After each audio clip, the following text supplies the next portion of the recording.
and told him there was a small, red, devilish-looking child with a long tail that flailed like a happy dog at the doorway.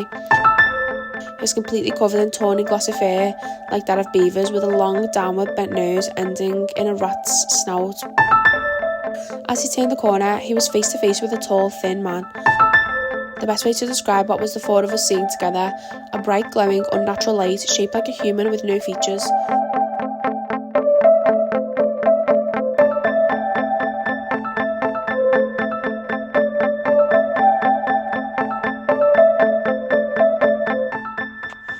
And welcome to a new episode of Real Spooky Stories, the place where I tell your real spooky stories. If you'd like to share your story, give me an email on realspookystoriespodcast@gmail.com or get in touch on any of the social media below. Also, if there's any Reddit stories or spooky stories you want me to read, get in touch and let me know and I'll read them as well. So, this episode, this one's a bit scary, I think. It is devil episode about the devil. I know it's a bit much. Sometimes it can be a bit much, the devil. We know what he's like, but I just thought I've done like Ouija boards and stuff like that. Like, I haven't done devil, so I've went on the usual subreddits and I've just literally typed devil, and it's people's stories about, like, yeah, you know, obviously same as every week, people's true stories about what they think they've seen, like when they think they've seen the devil and things like that. So if you don't want to listen to this one, I understand, but here we are. The devil is joining us today. I will link all the stories below as usual. So if you want to read, or if you want to read the comments and things, click on that below. But other than that, let's get in. This story is from the subreddit Paranormal Encounters. It is by the user I Miss My Pencils. It is titled, I Saw a Small Red Devil Boy When I Was a Child. My parents are fully aware of this, and they did what they thought was best at the time. They are of Catholic faith. I'm not much of a churchgoer, and seemingly not much happened since. Anyway, when I was 4 or 5 years old, my dad brought me to a very, very old house in the late 80s, located in Michoacan, Mexico, and they said it was a flurry of paranormal activity upon staying in my grandma's house. There were reports of fire/smoke coming out of the grounds, dunes, smell of sulphur, pieces of gold and old coins would pop up around when someone was cleaning after smudging the house.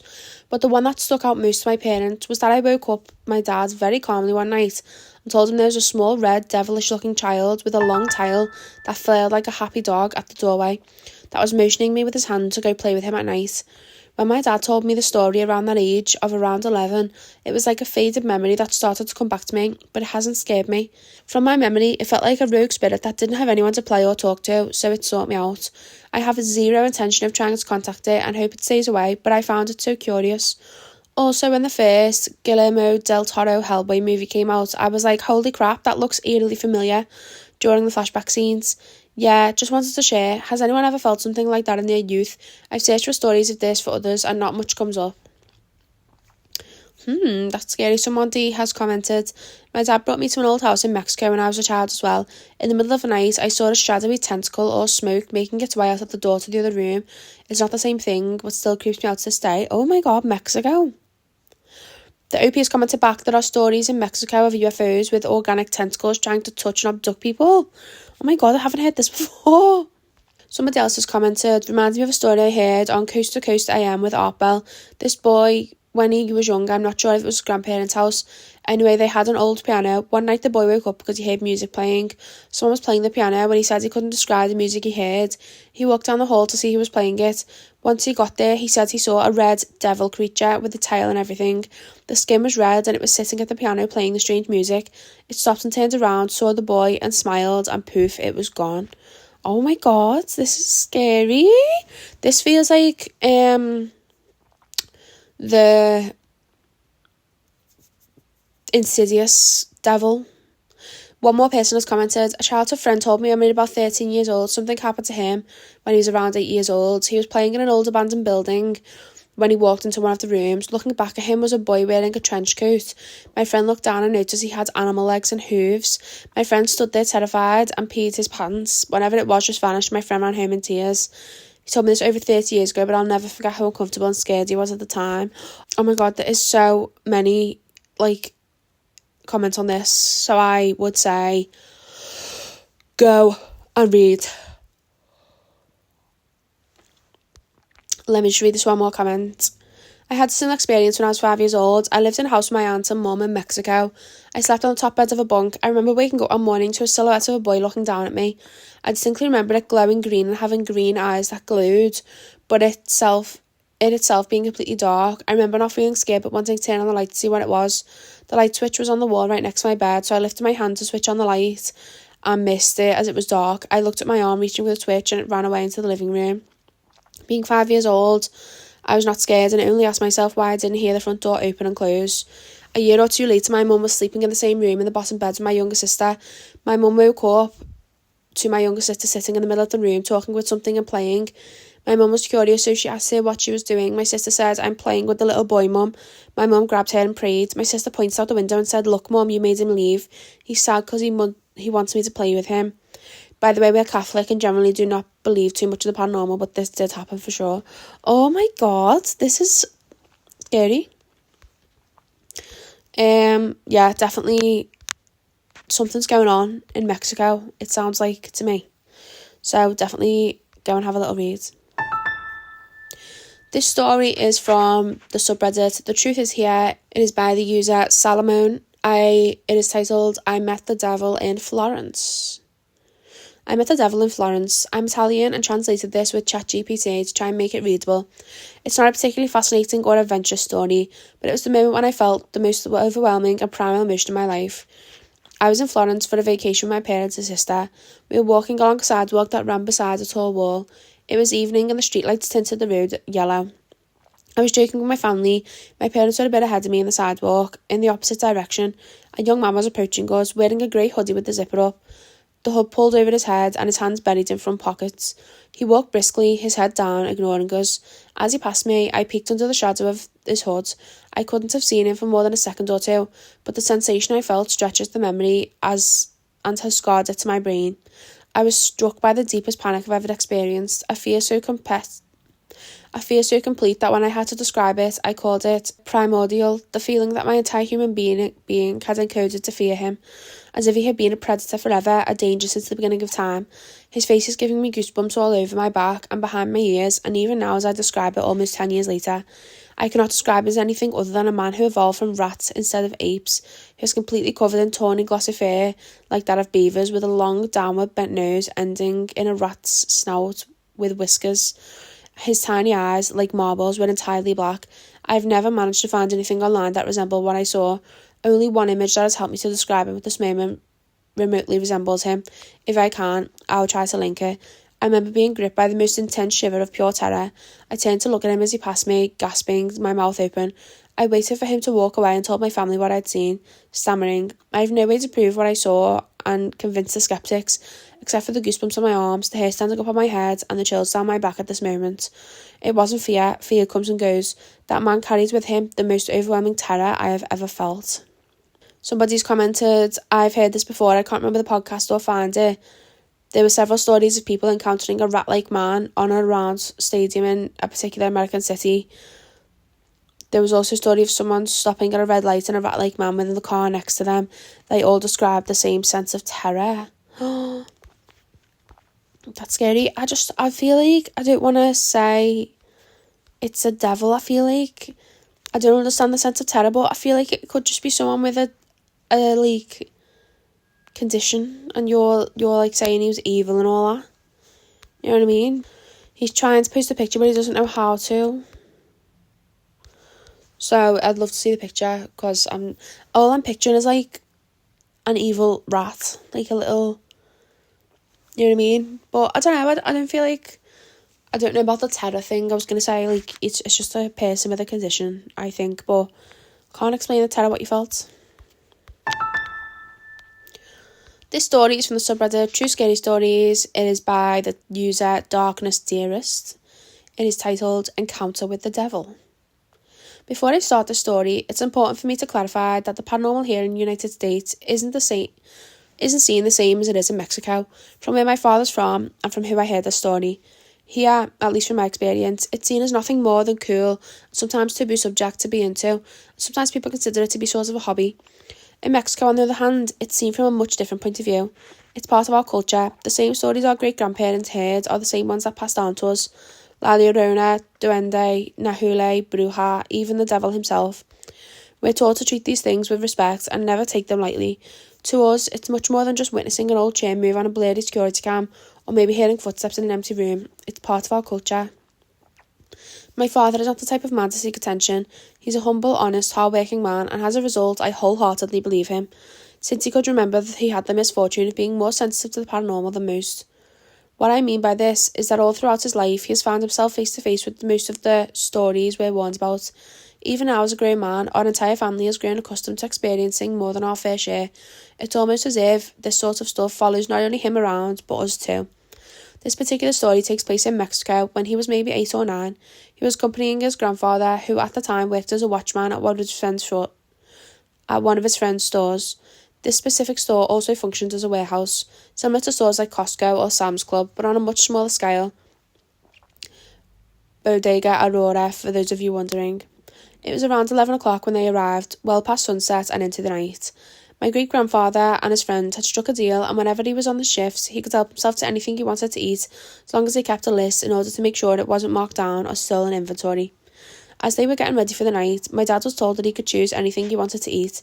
My dad was excited to hear this, as it wasn't often that he was given the opportunity to choose anything from the store that wasn't a necessity without having to worry about having enough to pay for it.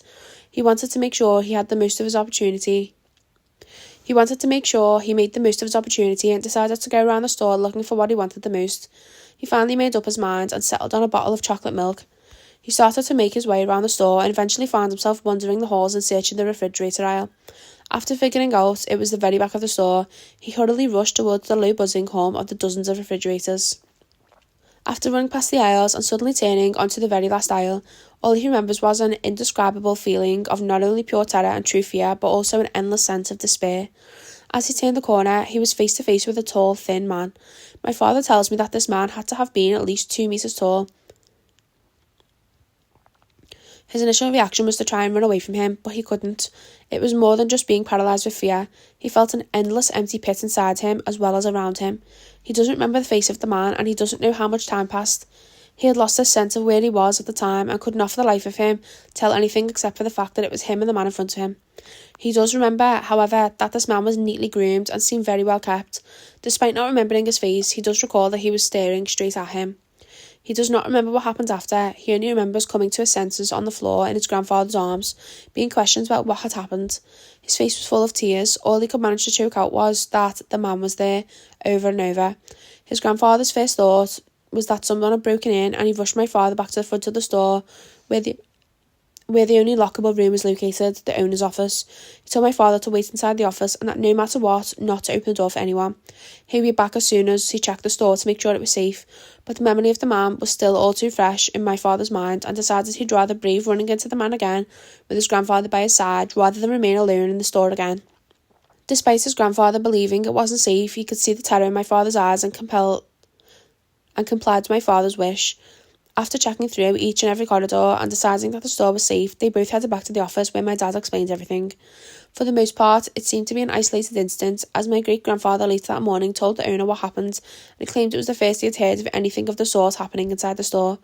It is worth noting, however, that the store was torn down not 2 months later after this incident, and the owner seemed to give no more of an explanation other than he was losing money.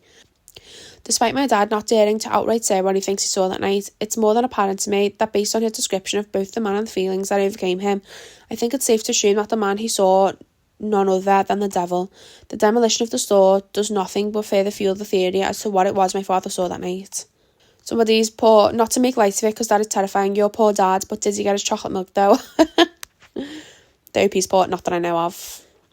That is scary. There's not really that many comments on that one. I feel like that was a really long story. It could have been made a bit shorter, if I would say that myself.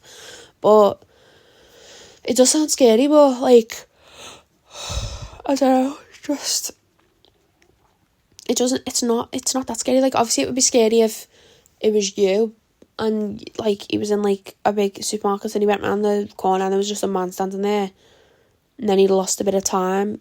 Yeah, but it also could have just been nothing. Or, like, your imagination or something, I don't know. Well, your dad's imagination. This story is from the subreddit The Truth Is Here. It is by the user Kino_. It is titled, I should have known better than to go to a place called Devil's Gate. It was a chilly California night in 2016 and I was headed home after a long night shift at the restaurant. My girlfriend Nicole called me and said her boyfriend's friend Michael was visiting from his army base and asked if I would join them so she wouldn't feel like a third wheel. I go over to my friend Nicole's house and the four of us are debating on where to go. I want to mention that the four of us are completely sober. I am the only one of the four of us who drinks, so a bar was out of the question. Michael, the thrill seeker, chose a haunted place that was an hour away from his home. Since he was a visitor, we went with his idea. So at around 11 p.m, we head out to a park/forest in Altadena called Devil's Gate/Cobb Estate. I've purposely never gone to a haunted place and I usually research new places I'm going, but we left without any prior knowledge. I almost said no because I would rather snuggle with my dog and be lazy, but I went anyways, like the dumbass I am. I had never seen a ghost until we went to that evil forest. We made it to the forest surrounded by a suburban neighbourhood. The streetlights gave us a close-range preview of what was inside, but the forest itself had no light. I'm assuming it is because they don't want people coming in at night to do what we were doing. So at this point, I'm tired from my shift, tired from the drive, and now my chubby ass has to do a hike at midnight. So the firefighter Kurt and the army guy Michael led the way while me and Nicole followed closely behind with flashlights. Everything happened within 15 minutes. At first, I wasn't scared. At 20 steps in, I feel like shadows were popping out of the trees, but I passed it off as paranoia. Light rain started inside the forest and it was dead silent. The only light we seen was dimly lit flashlights. The only sounds came from a boy trying to spook us. It was a literal scene from a scary movie. We followed the trail for about 8 minutes, and by this time we couldn't see anything but trees and darkness.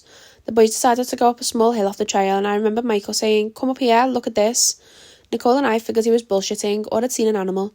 I remember that Kurt was quiet. I ran up, excited for the bullshit prank they were going to pull. Unfortunately, it wasn't a joke this time. Nicole followed behind. The best way to describe what was the four of us seeing together, a bright, glowing, unnatural light shaped like a human with no features.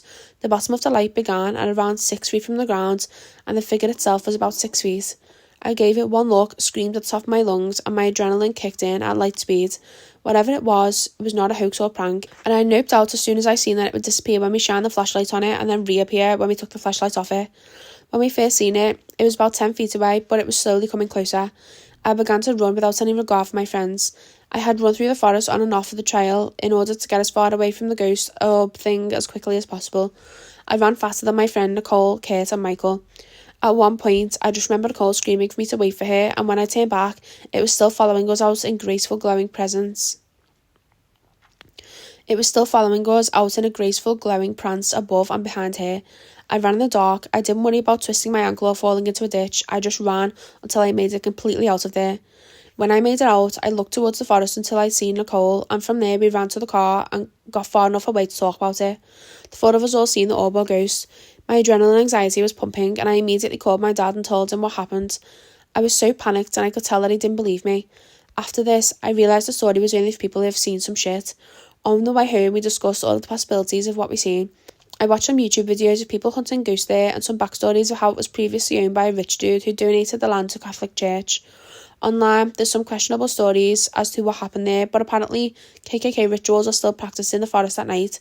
I personally think that one of our guardian angels was telling us to go back. When I think back, it didn't seem evil. It just wanted us to leave, which is why I followed us out. Maybe we would have seen some truly sinister shit if we were deeper in. I have not seen ghosts since, and I've never seen a ghost before that day. Michael went back to his base, and I haven't seen him since. And although Kurt talked about how crazy it was on that chilly night, he now denies that we all saw something, probably out of fear of making it real. Nicole and I still regularly remind each other that we aren't crazy and it really happened. We still try to question what it was and why it happened. What happened that day was unexplainable, and I hope this never happens to me again. Somebody has commented, "Wow, that's scary as fuck. I thought one time I saw something similar in the woods, but I ran away before I could confirm what I was seeing. Wondered if it's got something to do with the KKK rituals or the church that owns it." The OP's commented back, "Yeah, you've probably seen something, blah, blah, blah. I sent this to my friend Nicole and she still thinks it was evil, but it didn't do anything to us. I don't know what it was, but I know it was as real as we are. I think the craziest part is that the four of us seen it so clearly that we couldn't deny it or pass it off as something else. Could have been a KKK ghost. Who knows? Also, I would love to go to a haunted place with my friend and her boyfriend and his friend. That sounds fit, to be honest. That sounds so cute and like cool. Like that would be so fun to just do that. This story is from the subreddit True Scary Stories. It has since been deleted, so it doesn't tell me who the user is, but it is titled, I Think I Saw the Devil. A long while ago, when my nephew's long, about 30 minutes away from my town, we saw something in the backyard. It actually says my nephew's long, about 30 minutes away from my town. Maybe it's meant to say live, and it also says we say something in the backyard. That's obviously meant to say saw. Okay, anyway. A little background info. So our whole family was pretty close and still is. Me, my brother, who is only 1 year older than me, my 4 nephews, who are all younger than I am, and my niece, who is 1 year younger, all used to play together. One night, when we were staying at my eldest brother's house, where 3 of my nephews lived, we were all playing with paper planes. It was dark and we had nothing else to do and just finished watching the movie Paper Planes. We wanted to have a competition who could make the best plane and get the furthest. We were playing in the hallway inside at first, but my brother and one of my nephews wanted to go out to the back to see if they could get the plane to go further. They were pretty competitive and we were the best at the game. My brother throws his plane first and my nephew goes to throw his. We see a tall, black figure standing near the back gate. The gate was pretty far from the house, but it scared the shit out of all of us. 2 of my nephews said that they seen a man in a black hat and a coat. We told our mums the next day, and they say we saw the devil. We didn't know what we saw, but we definitely saw something. Somebody else has commented, I've seen the devil, but he didn't show himself to me in that form. I thought I'd just let you know, so be careful. What? Also, why are you saying to your mum, oh my god, we saw a tall man at the back gate, and your mum goes, yep, that's the devil. Like, your mum would just be like, oh, it must just be a guy passing through, you know, to not scare you. You wouldn't be like, no, that was the devil. You know what I mean? This story is from the subreddit Paranormal Encounters. It is by the user Bella Bliss. It is titled, The Day I Seen the Devil. So it started when my son was about 5 years old. It was already night and he was playing in the living room down the hallway when all of a sudden he comes running scared, pointing towards the room and hallway, saying he seen someone ugly and it scared him. So he sat on the couch and was just quiet. I went into the room and checked, and he had said it already left through the window, so I didn't think much of it. That same night, I kept thinking, what did my son see? So I fell asleep on the opposite side of the bed, close to the window. And I remember I was sleeping, and I woke up. All of a sudden, I looked up and I see legs standing there. The legs were thick horse feet and goat feet. I remember seeing a long tail, like the panther's tail. It was so long and curled up. It was red in colour, but like a deep red, like the colours of fresh brick house. Very vivid colour. I didn't see any further details, only to his waist. I hurried up and covered my face, but I did tell her in my head to go away and leave us alone and that he was not welcome here. So I finally had seen what my son seen. Ever since, I haven't seen him again. Oh my god, that's horrible. Someone's commented, I saw the same thing when I was 17 to 18. It happened only once. The scariest shit that ever happened to me. I was about to sleep, so I was going in between sleep and awake state. When I woke up, it was like sleep paralysis, I think. So anyway, I couldn't move my body, but I could see everything. Suddenly, I looked at the curtain, which is the curtain of the hallway. At this time of my life, I slept in a living room. So I looked at it and heard pig noises coming from behind it. I also saw hooves and a tail, I think. It was like a goat. It had horns and everything. So fucking creepy. It was making pig noises. And the second that it saw that I looked at it looked at me and got angry and launched itself towards me so fucking fast. I had no time to react. When it touched my body, I jerked awake. Like, it was really weird experience. I have no idea what it was, and frankly, I don't know if I want to know, but I'm pretty sure it was a demon or evil spirit. That does sound like sleep paralysis, though. Someone's put, that sounds scary. I've experienced sleep paralysis, but nothing like this.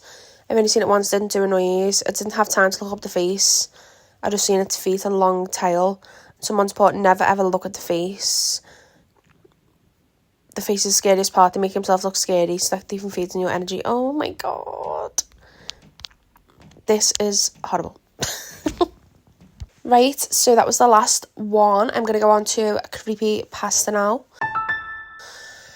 And It's weird actually because it is called, the first line says, I saw the face of the devil, which literally we've just said, never look at the face on the other story. So that's a bit spooky. But anyway, this story is from the subreddit Creepypasta. It is titled, I Saw the Devil. It is by the user StoryLord444. I saw the face of the devil. Being a moderator for the No Sleep Forum wasn't what you call glamorous. My job was straightforward enough: enforce the rules, keep the stories within the guidelines, and make sure the community didn't veer into chaos. But every once in a while, things went off script, like this time. I just taken down a post accused of bandwagoning. The usual stuff, some story similar to another that has gone viral. Only this time, I knew the author was innocent. The accusations were a stretch, and removing the post felt like the right thing to do. Still, the backlash was immediate. The author fired off angry messages laced with curses, each one angrier than the last, until his frustration turned into something more visceral. A strange chill crawled down my spine as I sat at my desk, like a cold hand running across my skin. The room seemed to shift, the familiar creaks and groans of the old house suddenly louder, more deliberate. The floor beneath me began to vibrate, then crack and moan, like something ancient and unspeakable was stirring below, ready to claw its way up. Then the pain hit. My chest felt like it was being squeezed in a vise. Each beat of my heart was a battle, like the rhythm stuttering, struggling to keep going. The pressure was suffocating, as though my own bones were closing in on themselves, threatening to crush me from the inside out, and that's when I saw it. I turned my head, and in the corner of the room, there it was. A figure standing in the shadows, so still that I almost doubted it was real. But it was real. Its pale skin clung tightly to its bones, bat-like wings twitching behind it, horns twisting from its skull like the twisted branches of a dead tree. Its eyes glowed a furious, hateful red, cutting through the dim light, watching me, waiting. I turned back to my monitor, as though ignoring it might make it disappear, but my chest was still throbbed with pain, and there, on the screen, was a message. Hell will be the only home you know when I drag you there myself. Each word burned itself into my mind, searing like a brand, and I felt my grip on the reality slipping. My vision blurred. The pain in my chest became unbearable. And then, nothing. When I came to, the world had changed. I wasn't in my room anymore. I was somewhere else. Somewhere wrong. The sky overhead was a swirling mass of molten orange and grey, smoke choking the air. The stench of sulphur hit me like a punch, thick and acrid, sticking in my throat. The sun was no longer the comforting ball of light I knew. Here it was a sickly red smear in the sky, casting everything in an eerie, blood-soaked glow. Ahead of me, towering mountains stood like jagged teeth, bleaching smoke and ash. Rivers of molten lava cut through the landscape, bubbling and hissing as they ate through the scorched earth. People now, not people, not anymore, were running, screaming, trying to escape the horrors that prowled the land. Screams came first, thin, skeletal creatures with spindly limbs and hollow eyes that glowed green. Their mouths were wide, gaping open unnaturally, letting out shrieks that made my ears bleed. Just hearing them set me to the edge of madness. Then the chained fiends appeared, their bodies grotesque and bound in thick, rusted iron chains. Each step they took was agony, their skin raw and blistered, the chains scraping against their flesh. With every movement, the jagged spikes that lined their bodies tore deeper, spilling more blood onto the ground. The clashing of their chains was a discordant melody of pain. And then there were the infernal hounds, massive twisted beasts. Their fur singed away to reveal molten, glowing scales beneath. Their jaws dripped with venom that hissed and sizzled as it hit the ground. Their eyes locked onto me, burning with a malevolence that chilled me more than any scream or chain could ever could. It was a nightmare, but more than it was real. Too real. And then, there it was again. The creature from my room, standing before me now, its wings folded against its back, its face a mask of pure malice. Up close, I could see every horrible detail, its skin stretched tight over bones. Eyes burning with cruel amusement, horns twisting like the roots of some foul tree. It stared at me, grinning. How unlucky you are to have two faces, it said in a voice that was smooth, mocking, and both of them are truly ugly. Before I could react, it was upon me, its long, bony fingers reaching out. One sharp nail dragged slowly, deliberately across my face, cutting deep. The pain was sharp and immediate, like fire licking at my skin. Something for you to remember, it said, its grin widening, when you wake up. What are you? I managed to whisper, though I already knew the answer. It smiled again, slow and wicked, as if savouring the moment. I'm the devil, it said, and when you die, you'll see this face again, over and over, while we tear you apart. And then, with a snap of its fingers, the world collapsed into darkness. I woke up at my desk. The screen was on still, the message from the author staring back at me. My hand flew to my face, and sure enough, there was a thin, burning cut just where the creature had marked me. I don't know what happened. I don't know if it was a dream, a hallucination, or something worse. But that mark is real. and so is the terror gnawing at my soul. One thing is for sure, I need to change. I need to be better for myself, for the next person I might cross paths with, and maybe, just maybe, to keep from seeing that face again. Shit, I need to go to church. Oh my God, that's horrible. I feel like maybe you just fell asleep on your little stapler or something, put a little mark in your face.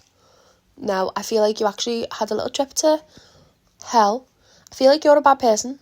Something's going on that you haven't told us, and he is. Otherwise, why would you be there? You don't just go there for nothing. But sure, it was good though. I do like it, and I like the description of the devil and everything. Well, that was the end of this week's episode. I hope you enjoyed it. If you did, please give a little subscribe, comment, like, whatever. Also, I just want to say, I think I'm just going to take a pause on the podcast for a little bit.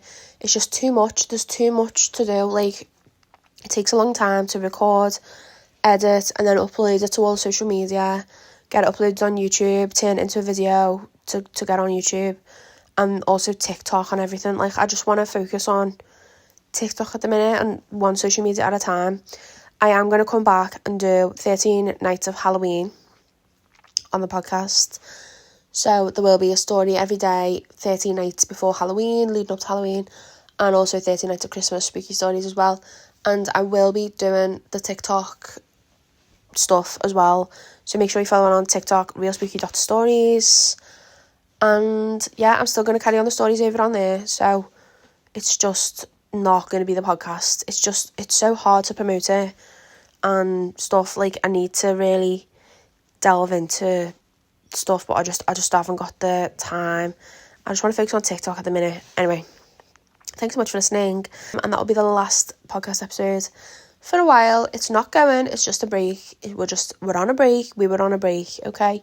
So yeah, I just want to say thank you to everyone that's listened the past, like, almost year that I've done this, but I will be back for Halloween, and I will see you then. Thank you for listening to all the episodes. Obviously, go back if you want, listen to ones I've recorded, and I will be posting on TikTok every single day still, movie trivia and still stories. So thank you so much for all your support, and I will see you for 13 nights of Halloween in October. Goodbye. No, not goodbye. See you soon.